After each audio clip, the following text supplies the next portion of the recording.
Olá, espero que estejam todos bem. Hoje nós vamos dar sequência ao desenvolvimento e a entender um pouco melhor as famílias de paredes e como modelá-las, e alguns pormenores em relação aos tipos de paredes, como elas se comportam, e no próximo vídeo nós vamos falar de configuração de materiais nas paredes. Tá? Para falar um pouquinho mais sobre paredes, eu preparei aqui alguns slides e eu vou diminuir um pouquinho, eu vou tirar a minha tela para vocês acompanharem um pouco melhor. As paredes, elas são famílias de sistemas, ou seja, o que isso quer dizer, né? Quer dizer que elas já vêm inseridas no software, elas não são elementos que a gente instala como janelas, né? Instala não, que a gente insere, né? Como janelas e outros elementos, né? Então, as famílias de paredes, elas já estão presentes dentro das templates que a gente abre, e a gente pode editá-las e configurá-las. Elas são famílias de sistema, então as paredes são consideradas famílias de sistema, assim como pisos, telhados, forros e escadas também. Tá? O que isso quer dizer, né? Que as famílias de sistema podem ser hospedeiras ou componentes, né? Por isso que a escada também entra aqui, embora a escada não seja uma hospedeira. Ela até é hospedeira de corrimão, né? Mas não é obrigatório, eu posso pôr corrimão mesmo sem ter escada, ok? Além disso, nós vamos falar um pouquinho também sobre os tipos de paredes, né? Os tipos de famílias. Nós temos paredes básicas, paredes cortinas e paredes empilhadas. Eu vou falar rapidamente das três, mas hoje nós vamos abordar basicamente as paredes básicas nesse vídeo. Depois farei outros vídeos para falar de parede cortina e de parede empilhada. As paredes, elas também podem ser desenvolvidas por dois métodos: paredes compostas e paredes cebolas. Existe aqui até uma polêmica, né, em relação a essas questões. Mas, basicamente, parede composta são paredes em que nós desenvolvemos as camadas dentro do editor de tipo da parede, e as paredes cebolas são paredes individuais feitas separadamente. Inclusive, na versão 2026 do Revit, eles incorporaram um comando dentro da família das paredes para criar automaticamente parede cebola. Então, isso facilitou muito. Quem trabalha com orçamento e usa o modelo para extrair quantitativos para orçamento gosta muito desse método de parede cebola. Mas, antigamente, era um retrabalho trabalhar com parede cebola, porque você tinha que modelar tudo, depois modelar de novo para fazer uma parede fininha por dentro, parede por fora. Então, era muito trabalho, e as portas não abriam automaticamente essas paredes secundárias ou terciárias, né? Então, tinha que ficar fazendo aberturas, então era muito trabalhoso. Agora não. Agora dá para trabalhar com parede de cebola de uma forma um pouco mais dinâmica dentro do Revit. Tá? Bom, nós vamos então aqui no nosso arquivo, né, aqui está eu abri a template básica, tá? A template arquitetura ADFUBRA, que nós já víamos trabalhando nos vídeos anteriores. As unidades já foram configuradas para metros, 2 casas decimais, tanto na distância quanto comprimento e quanto na área. Coloquei 2 casas decimais também. E a inclinação já está em porcentagem e já está em ponto, ponto, vírgula. Fiz aqui uma pequena parede, tá? E aproveitando aqui o atalho da parede WA.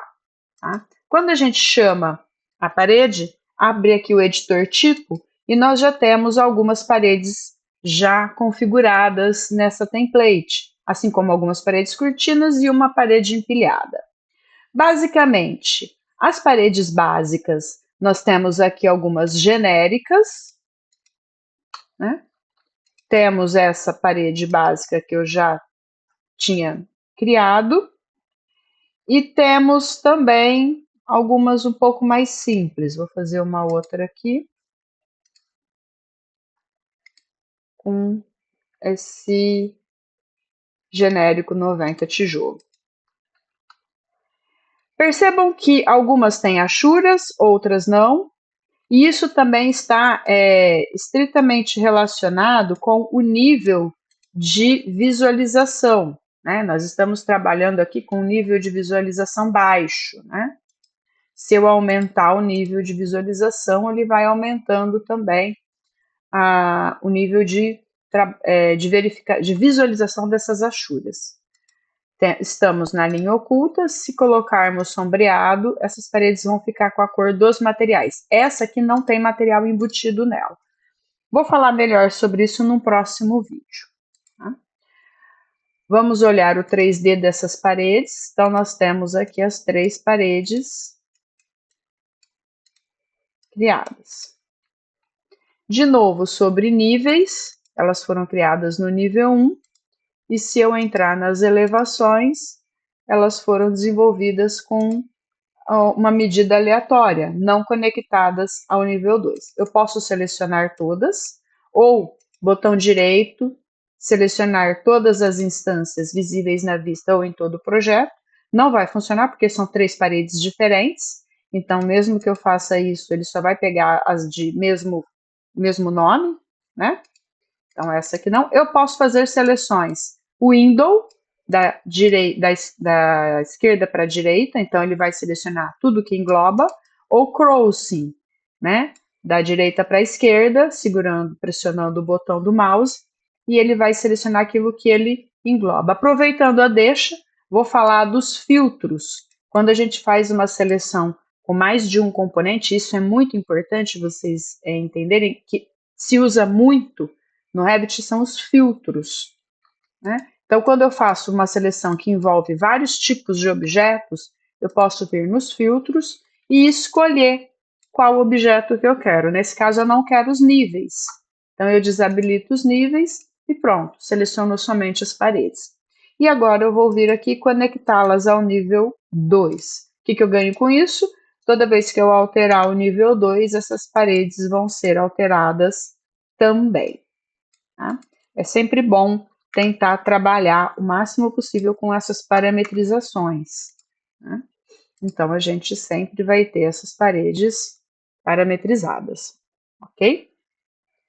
Bom, voltando ainda aqui na questão das paredes, né? Então, essas 3 aqui são paredes básicas. Quais seriam as paredes cortinas? Né? Então, vou voltar aqui no nível e vou fazer uma parede cortina. Parede cortina a gente usa muito para trabalhar com vidros, né? Vidraças. Eu vou criar aqui já uma vitrine, tá? Então, a parede cortina, ela trabalha muito com elementos que a gente chama de painéis. Esses painéis podem ser tanto de vidro quanto vazados, cobogós, madeira. Então, até a janela, né? Dá para fazer janelas, enfim. Então, se usa muito esse elemento parede cortina. Num outro vídeo, eu vou falar melhor sobre ele. E temos também a parede empilhada. O que seria uma parede empilhada, né? A parede empilhada nada mais é que uma parede sobre a outra. São 2 paredes básicas, uma sobre a outra. Então, eu tenho uma composição de paredes uma sobre a outra. Isso é uma parede empilhada. Uma é estática, uma tem altura estática e a outra tem altura variável. Então, eu posso conectar no nível 2, a que tem altura variável é a que vai se alterar. Tá? Então, aqui também vou conectar no nível 2. Pronto. Então, esses aqui são os 3 tipos de elementos das paredes. Bom, Uma vez que falamos sobre isso, vamos então desenhar, modelar alguma coisa. Eu vou escolher aqui essa parede e nós entramos então aqui no modo desenhar, né? A novidade do Revit 2026 são esses comandos aqui, que não existem nas versões anteriores, 2025, não existem. Tá? É a partir da 2026 que a Autodesk inseriu esses novos comandos. Então, nós vamos trabalhar com eles. Eu vou criar, então, uma parede, vou entrar no modo retângulo e vou desenhar uma parede. Então, fiz aqui. Antes de desenhar, deixa eu deletar, eu vou alterar aqui, ó. Eu já vou pedir para conectar o nível 2 e vou definir se eu quero desenhar essa parede pela linha central ou pelas faces. Eu vou escolher pela face de acabamento externa. Então, vou vir aqui, face de acabamento externa. E vou fazer de novo o quadrado. Detalhe, quando a gente trabalha com linha, eu posso definir o valor antes de clicar. Então, por exemplo, eu quero uma parede linear de 5 metros. Digito 5 e dou Enter. Ó. Ele marcou 5 para mim. Mostro que é para baixo a direção. Quero 2,5. Enter. Olha lá, marcou 2,5. Quero 3. E percebam que ele está criando essa parede pela face externa, pela linha externa da parede. Tá? Tenho aqui mais 3, vou descer agora 8 e vou fechar aqui o meu objeto. Então, desenhei aqui algumas paredes. Uma outra coisa que é muito importante a gente entender, quando desenha com essas paredes, eu vou criar um eixo aqui para vocês entenderem o que eu estou falando. Eu vou fazer o eixo faceando a parede. Então, percebam. Essa parede, ela foi desenhada pela face externa. Isso é muito importante todos entenderem. Pela face de acabamento externa. Se eu considerar que o lado externo está errado, não seria esse lado, e sim esse mais cinza, e clicar neste ícone para inverter a posição da parede, ele vai alterar a posição. Olha o eixo. Então, essa parede está sendo invertida não só pelo material, mas pelo ponto em que ela foi criada, ou seja, ela está saindo do lugar. É muito importante entender isso, porque eu vou colocar algumas cotas aqui. Quando a gente vai inserir essas paredes e faz uma alteração, o pessoal não entende por que a medida muda. Então, na hora que eu venho aqui ó, e faço isso, ó, a medida mudou, 4,74, 4,47. Então, tomem muito cuidado ao fazer essa inversão. Como que resolve isso? Né? Depois que você criou as paredes todas, aqui sim eu vou fazer uma seleção de todas as instâncias, ou visíveis na vista ou em todo o projeto. Aqui tanto faz, porque eu não tenho paredes que eu não vejo, né? Estou vendo todas, selecionei todas. Vocês venham, tomem o cuidado de vir aqui na localização e alterar elas para linha central da parede ou do núcleo. Aqui no caso é da parede, porque eu tenho um núcleo e ela não é simétrica. Já vou mostrar melhor isso. Então, altera aqui. Então, linha central da parede. Percebam que agora, ó, ao alterar ela, ela não sai mais do lugar. Perceberam? Vou pegar esse eixo e vou colocar no meio da parede agora. E vou desenhar o outro eixo.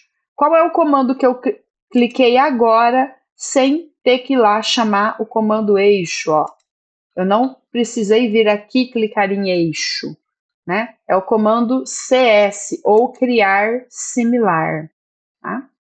Então, a gente tem aqui, ó, comando criar similar. ou você seleciona e dá o botão direito e chama criar similar, ou digita CS. Cuidado para não digitar CA, porque se você digitar CA, ele vai alterar a cor do fundo. Aqui, ó, CA alterou a cor do fundo. CA, voltei para branco, tá? É a mesma coisa aqui, ó, tema, CA, CA. Tá? Algumas pessoas perguntam também como alterar aqui a cor geral, né? Então, vocês vêm em arquivo, opções, cores, e aqui vocês têm modo escuro, modo claro ou do sistema do Windows. No meu caso aqui está do Windows. Bom, CA. Agora o CS, ó, ele vai fazer ele vai criar similar. Então eu vou criar eixos, ó. Tá? Estou criando os eixos. Tudo bem? Então, eixos. Vou criar agora outras paredes. Vou pegar uma parede menor, mais fina, e vou trabalhar aqui. Ó. Perceba que ela está ainda na face externa. A tecla barra de espaço alterna. Isso funciona com tudo no Revit: móveis, janelas, portas. Então, a barra de espaço, ela vai fazer com que o objeto mova, alterne, né? Então, crio aqui. Alguns outros comandos interessantes, né? Modificar. Então, no modificar, nós podemos trabalhar com copiar, mover, rotacionar, aparar, que seria o trim. Aqui o trim é meio que um fillet, né? Depois eu vou fazer um vídeo um pouquinho mais específico sobre esses comandos. Né? Mas aqui no caso eu vou copiar. Venho aqui, não precisa dar Enter, tá? Só chamei o comando, clico e dou Enter agora, depois que eu cliquei. Os snaps, então eu posso pegar os snaps para posicionar a nova parede. Tá? Vou WA e vou fazer uma outra parede aqui. Quero mover uma parede, quero alterar a posição, né, a cota. Então, eu seleciono a parede e altero a cota. Tomem cuidado porque é a parede selecionada que muda. Tá? Então, por exemplo, essa parede em relação a essa, não quero 2,47. Posso mudar aqui ou aqui. Né? Então, quero 2,80. Mesma coisa aqui, não quero 4,47, quero 4,80. Agora eu vou dar um align, alinhar a L, porque eu quero alinhar o eixo de volta ao meio da parede. Então eu venho, ó, meio da parede, ó. Tá? Mesma coisa aqui, meio da parede. Clica primeiro onde fica, depois na referência. Ok? Se vocês olharem essa parede, né, o núcleo dela é bem mais fino que as laterais, que é tijolo e concreto. Uma parede diferente, né? Já essa aqui, ó, ela é inteirinha de tijolo. Então, depois nós vamos falar melhor sobre o editor tipo e a estrutura dessas paredes. Tá? Como que a gente vai trabalhar aqui as camadas dessa parede e os materiais. Isso vai ficar para um próximo vídeo. Bom, nesse vídeo eu queria que vocês trabalhassem algumas paredes, entendessem esses pormenores, né? Eu vou colocar aqui algumas portas que já vem carregada na template. Então, olha lá, a porta, se eu não tenho uma parede, ela não me deixa inserir, porque a parede é o hospedeiro da porta. Lembram disso? Barra de espaço, alterna a posição. Então, eu vou inserir aqui algumas portas. Errei, né? Eu posso clicar aqui e inverter nas setinhas. Tá? CS novamente. e eu, né, com o mouse, a orientação e a barra de espaço, a posição. Ok? Janela, mesma coisa. Vou inserir algumas janelas que já vêm no arquivo. Então, né, posição do mouse e só ir inserindo, né?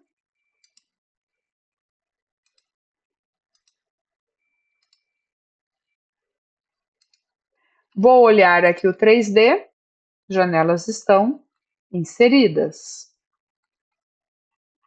Posso selecionar todas, botão direito, selecionar todas as instâncias em todo o projeto, selecionei todas, e quero alterar a altura do peitoril, aqui ó, pela propriedade de instância. Nós vamos falar melhor sobre isso em outros vídeos, mas todas essas informações que aparecem aqui são chamadas de propriedades de instância, tá?